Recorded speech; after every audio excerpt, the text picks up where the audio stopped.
আসসালামু আলাইকুম। বিএনপির সন্ত্রাসীরা যেভাবে মিথ্যা ছড়াচ্ছে বাংলাদেশে বসে এবং যেভাবে আওয়ামী লীগকে ধ্বংস করার জন্য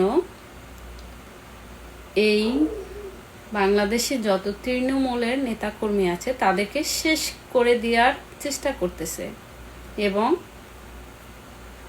অনেক মানুষ প্রাণহানি হয়েছে অলরেডি এবং গুম খুন অনেক কিছু হচ্ছে। এই খাম্বা তারেক তার নির্দেশে এই কাজগুলো হচ্ছে। মিছিল থেকে মানুষকে উঠিয়ে নিয়ে মেরে নদীতে ফালানো, এটা খাম্বা তারেকের অর্ডার মোতাবেক করা হচ্ছে। সো এই খাম্বা তারেক সে কি জানে যে তার বাবা জিয়া আমাদের জাতির পিতা বঙ্গবন্ধুকে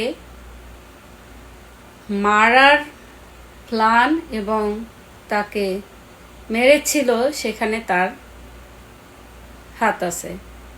সে যদি সেইটা করার পরেও সে কিন্তু উইন হতে পারে নাই, কারণ এই মির্জাফর জিয়া যখন বঙ্গবন্ধুর কাছে গিয়ে এত বড় সর্বনাশ করেছে এবং সেইখানে এই খাম্বা তারেক সেম ওয়েতে আগাচ্ছে।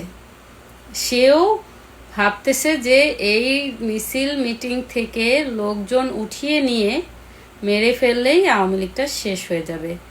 যেখানে তার বাবা পারে নাই, তার মা পারে নাই, সে তো এমন কোনো বিগ ডিল না আওয়ামী লীগের জন্য।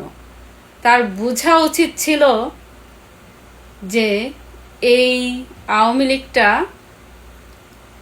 বাংলাদেশের প্রধান রক্ত এবং এই আওয়ামী লীগ থেকে বাংলাদেশটার জন্ম। যে জন্ম দিয়েছে তাকে তুই মেরে তুই এই দেশে জন্মদাতা হওয়ার চেষ্টা করতেছিস, এটা তো তুই কখনোই পারবি না। সেজন্য ভয়ের চোটে তুই এই কুকর্মগুলো করতেছিস খাম্বা তারেক। কারণ এখন যে কাজগুলো করতেছে, এইভাবে মানুষগুলোকে মেরে আওয়ামী লীগ শেষ করা যাবে না। কত কোটি কোটি মানুষ তুই মারবি এবং কত হাজার মানুষ মারবি?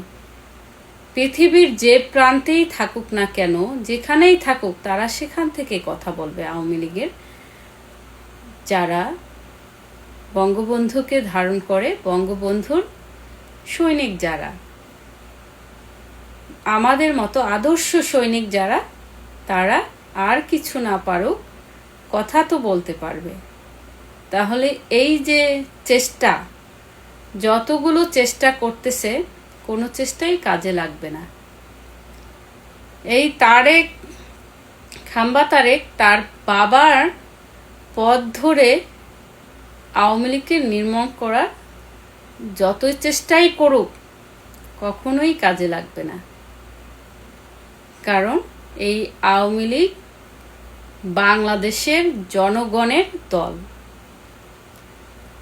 এই আওয়ামী লীগ, এই আমাদের নেত্রী, জননেত্রী শেখ হাসিনা, তিনি গরিব দুঃখী মেহনতি মানুষের নেত্রী ছিলেন। এই খাম্বা তারেক আসছে ধান্দাবাজি, চান্দাবাজি করার জন্য। সে তো এখানে টিকতে পারবে না। অলরেডি জনগণ বুঝে ফেলেছে এবং তার বিরুদ্ধে তারা কথা বলছে। তো এই খাম্বা তারেকের আর বেশি দিন ক্ষমতায় থাকার কোনো অপশন নাই। আমাদের মাননীয় প্রধানমন্ত্রী জননেত্রী শেখ হাসিনা অচিরেই বাংলাদেশে ফিরবেন এবং এই দেশ এবং দেশের মানুষের শান্তি ফিরে না আসা পর্যন্ত তিনি কাজ করে যাবেন দেশের জন্য। সো সবাই প্রস্তুত থাকুন, আমাদের নেত্রী ফিরতেছে খুব তাড়াতাড়ি। ধন্যবাদ সবাইকে। জয় বাংলা, জয় বঙ্গবন্ধু।